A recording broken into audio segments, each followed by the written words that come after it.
అదే RTV app వార్తల్ని క్షణాల్లో చదివే అవకాశం ఉంటుంది. ఒక న్యూస్ పేపర్, ఒక టెలివిజన్ ఛానల్ మీ చేతుల్లో ఎప్పుడూ ఉంటాయి. మీ లైంగిక వాంఛలు తీర్చడానికి మేము సిద్ధంగా ఉన్నామని తీయని మాటలు చెబుతూ ఫోన్ కాల్స్ రావడం చాలా సహజంగా మారింది. ఈ క్రమంలో dating apps, homosexual, spa, massage లాంటి ఎన్నో యాప్స్ వస్తున్నాయి. దీనిలో భాగంగా ఒక వ్యక్తి నేరగాళ్ళ ఉచ్చులో బిగుసుకుపోయాడు. అతను ప్రమాదంలో చిక్కుకున్నాడు. ఏంటి ఆ కథ, ఏంటి ఆ నేరం? మనతో మాట్లాడడానికి రూరల్ సిఐ ఉన్నారు.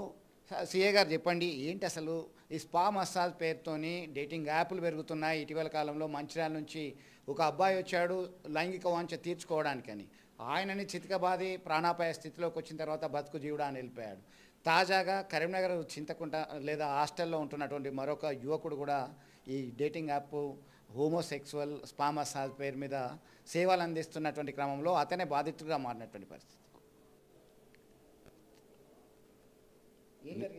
నిజామాబాద్ జిల్లా భీమ్గల్ ప్రాంతానికి చెందిన నగేష్ అనే విద్యార్థి గత 4 సంవత్సరాల క్రితం కరీంనగర్కు వచ్చి డిగ్రీ పూర్తి చేసుకొని ప్రైవేటు ఉద్యోగం కోసం వెతుకుతుండగా ఒక వ్యక్తి ద్వారా ఈజీగా మనీ సంపాదించవచ్చనే ఒక ఆలోచనతో అతన్ని హైదరాబాద్ తీసుకువెళ్ళి ఒక స్పా సెంటర్లో మసాజ్ నేర్చుకొని, మనము కొన్ని సెంటర్లలో గ్రైండర్ యాప్ అని ఉంటుంది, ఆ యాప్లో మనం జాయిన్ అయితే ఆ యాప్ ద్వారా ఈ సెక్సువల్కు సంబంధించిన ముఖ్యంగా ఈ మేల్ వాళ్ళు సెక్సువల్ చేసుకునే వారందరూ మనకు యాప్లో పరిచయం అవుతారు. అట్టి పరిచయంతో మనం వారిని సంప్రదించి వారికి మనం మసాజ్ ద్వారా చేసి డబ్బులు ఈజీగా సంపాదించాలనే ఉద్దేశంతో ఆయన చెప్పగా ఈ నగేష్ అనే వ్యక్తి హైదరాబాద్ వెళ్ళి ఒక స్పా సెంటర్లో నెల రోజుల పాటు ఈ యొక్క గ్రైండర్ యాప్లో చేరి, ఈ గ్రైండర్ యాప్లో ఏమేమైతే ఉంటాయో అందులో ముఖ్యంగా హోమోసెక్సువల్ అనేది ఇంపార్టెంట్. ఆ యాప్లో మెయిన్ పాత్ర హోమోసెక్సువల్. ఇది అతను నేర్చుకొని ఆ యాప్ల గురించి నేర్చుకొని కరీంనగర్ తిరిగి వచ్చి గత నెల రోజుల నుండి ఎవరైనా ఈ యాప్లో ఉన్నవాళ్ళు హోమోసెక్సువల్ గురించి సంప్రదిస్తే ఇతను అప్పుడప్పుడు వారి దగ్గరికి వెళ్ళి మసాజ్ చేసుకుంటూ డబ్బులు సంపాదించుకుంటూ జీవిస్తున్నాడు.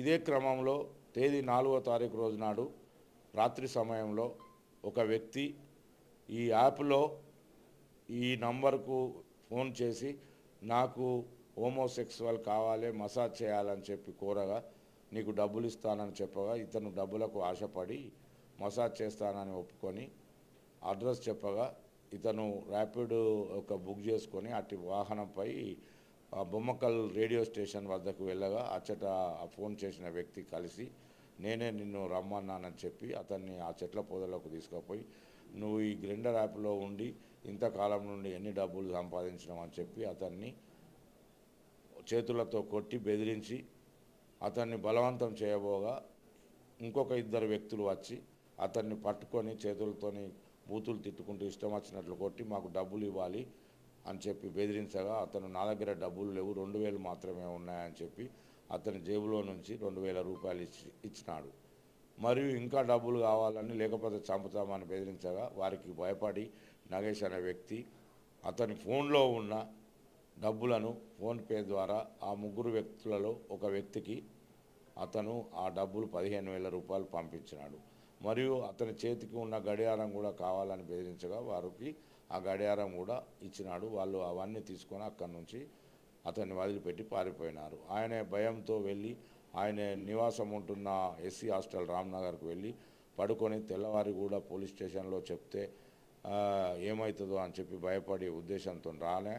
మళ్ళీ 6వ తారీఖు నాడు మధ్యాహ్నం వచ్చి పోలీస్ స్టేషన్లో జరిగిన విషయాన్ని క్లుప్తంగా దరఖాస్తు ద్వారా వివరించగా మా రూరల్ పోలీస్ స్టేషన్కు చెందిన ఎస్ఐపి లక్ష్మారెడ్డి గారు కేసు నమోదు చేసుకొని అట్టి నిందితుల గురించి మేము 2 బృందాలుగా ఏర్పడి గాలించుచుండగా మేము ఆ గ్రైండర్ యాప్లో ఏ ఫోన్ ద్వారా చేసినాడో మరియు డబ్బులు పే చేసుకున్న నంబర్ ద్వారా మేము అట్టి నిందితుల ఆచూకీ కనుగొని విజయనగర్ కాలనీకి వెళ్ళి అట్టి వారు ఉన్న చోటకు వెళ్ళగా వారు 3 వ్యక్తులు ఉన్నారు. ఎవరు ఆ 3 వ్యక్తులు? వాళ్ళ మీద ఏ సెక్షన్ల మీద కేసులు వేశారు? ఇట్లాంటి వారిని ఎట్లాంటి కేసుతోని శిక్షించే అవకాశం ఉంటుంది? వారు 3, ఒక అతను ముస్తాఫా, ఇంకొక అతను ఆమేర్, ఇంకొక అతను సదార్ అనే ముగ్గురు యువకులు వీళ్ళు ఇదే మన విజయనగర్పూర్ కాలనీకి కాన్పురాకు చెందిన వాళ్ళు. ఆ ముగ్గురు వ్యక్తులను అదుపులోకి తీసుకున్నాము. మరియు వాళ్ళు బెదిరించి డబ్బులు తీసుకున్న డబ్బులకు వెళ్ళి 14,000 రూపాయలు, వాళ్ళు బెదిరించి తీసుకున్న వాచ్ను మరియు వారు వాడిన 3 సెల్ ఫోన్లను కూడా పంచనామా ద్వారా వాటిని స్వాధీనపరుచుకొని పోలీస్ స్టేషన్కు వారిని తీసుకొని వచ్చి అరెస్ట్ చేసి వారిని తదుపరి చర్య గురించి కోర్టుకు రిమాండ్ తరలించినాము. ఈ డేటింగ్ యాప్స్ లైంగిక వాంఛలు తీర్చామని చెప్పి వచ్చే మెసేజ్లు ఫోన్ కాల్స్ మీద ఎట్లా అప్రమత్తంగా ఉంటే బాగుంటుందని మీరు సూచిస్తారు?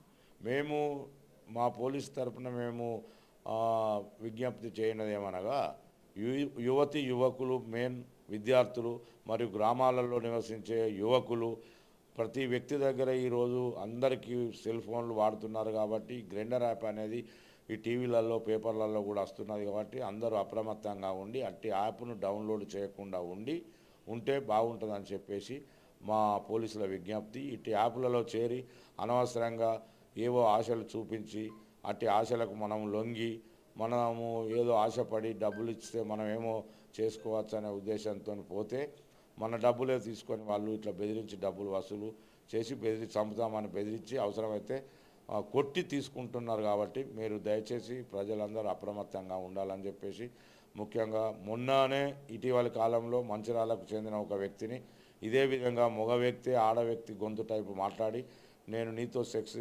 జరుపుకుంటానని చెప్పేసి అతన్ని కొత్తపల్లికి పిలిపించి ఆ కొత్తపల్లి దగ్గరలో బండి మీద తీసుకొని వెళ్ళి సెక్స్ చూపెడతా అని చెప్పేసి అతన్ని ఒక కంటైనర్లో ఉంచి అతన్ని బాగా వేధించి అతని దగ్గర కూడా ఇదే మాదిరిగా ఫోన్పే ద్వారా డబ్బులు తీసుకోవడం జరిగింది. అప్పుడు కూడా మేము వారిని పట్టుకున్నాము. వివిధ ప్రాంతాల చెందిన వారైనా వారిని ఒక 2-3 రోజులలో పట్టుకొని వారిని కూడా రిమాండ్కు తరలించడం. అప్పుడు కూడా మేము టీవీల ద్వారా పత్రికల సోదరుల ద్వారా మేము ప్రజలందరికీ విజ్ఞప్తి చేసినాము. ఇటువంటి యాపులలో ఎవరు పాల్గొనద్దు ఉండకూడదని చెప్పినాము. అయినా మళ్ళీ ఈ యాపులలో కొందరు తెలియకనో తెలిసో చేరుతున్నారు కాబట్టి మళ్ళీ ఈ సంఘటన జరిగింది. ఇక నుండి అయినా కానీ యువకులు యువతులు కానీ మన విద్యార్థులు కానీ ఇటువంటి యాప్లు డౌన్లోడ్ చేయకుండా ఉండాలని చెప్పేసి మా పోలీస్ తరఫున మేము విజ్ఞప్తి చేస్తున్నాము. ఒకవేళ ఎవరైనా ఇటువంటి యాప్ల నుండి మీకు ఫోన్ కాల్స్ వస్తే మీరు మాకు వెంటనే ఫోన్ చేస్తే మేము అట్టి నంబర్ ద్వారా వారిని కనుక్కొని అట్టి నేరస్తులను పట్టుకొని కఠినంగా శిక్షిస్తాము. అది మీ పేర్లను కూడా మేము గోప్యంగా ఉంచుతామని చెప్పి కూడా మేము మా పోలీసుల ద్వారా విజ్ఞప్తి చేస్తున్నాము. చూశారు కదా, సెక్సువల్ వాంఛలు తీర్చుకోవడానికి అనేక మార్గాలను అనుసరిస్తున్నారు. ముఖ్యంగా యువతి యువకులు కేవలం టీనేజ్ వాళ్ళే కాకుండా మధ్య వయస్కులని వృద్ధులను సైతం ఆకర్షించేటువంటి ప్రయత్నం చేస్తున్నారు. వాంఛలు తీర్చుకోవడానికి వెళ్ళిన వాళ్ళు వాళ్ళ వాంఛలు తీరుతాయో లేదో కానీ ప్రాణాపాయ స్థితిలో వెళ్తున్నటువంటి పరిస్థితి చాలా జరుగుతున్నాయి. తస్మాత్ జాగ్రత్త. డేటింగ్ యాప్లు తీయని ఫోన్ కాల్కు మీరు స్పందించొద్దు. ముఖ్యంగా గ్రైండర్ యాప్ లాంటి ఎన్నో యాప్లు మీ ముందుకు వస్తున్నాయి, మిమ్మల్ని ఉచ్చులో దించడానికి ప్రయత్నాలు చేస్తున్నాయి. మీరు తస్మాత్ జాగ్రత్త అని పోలీసులు హెచ్చరికలు జారీ చేస్తున్నటువంటి పరిస్థితి. విడుదల సువంతుతో కలిసి చంద్రశేఖర్, RTV, కరీంనగర్ నుండి. మరిన్ని వీడియోస్ కోసం ఛానల్ ని సబ్స్క్రైబ్ చేయండి. లేటెస్ట్ అప్డేట్స్ కోసం వాట్సాప్ ఛానల్ ని ఫాలో చేయండి. అండ్ లింక్ డిస్క్రిప్షన్ లో ఉంది.